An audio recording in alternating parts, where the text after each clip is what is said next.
Sveiki! Mēs šodien esam Zirņu salā, Attekas ielā 24, pie šī skaistā īpašuma. Te daba mijas ar pilsētvidi. Salai no vienas puses ir Daugava un no otras puses ir Dārziņu Atteka. Dodamies iekšā? Mēs ienākam veitverī, no kura tālāk dodamies uz studio tipa plašu viesistabu ar virtuvi.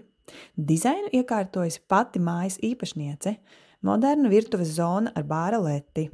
Virtuvei ir elektrotehnika, kā leduskapis, mikroviļņu krāsns, cepeškrāsns, trauku mašīna un tvaika nosūcējs.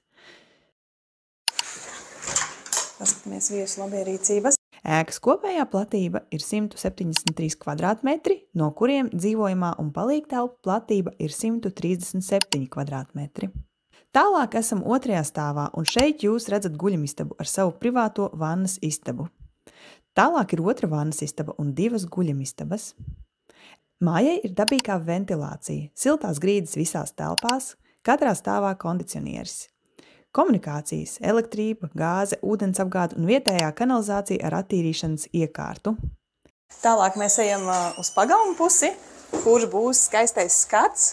Tā, šeit mums ir skaistais mauriņš, diezgan plaša teritorija. Tur ir zāles pļāvējs ar elektrības pieslēgumu, arī ūdensvada vieta.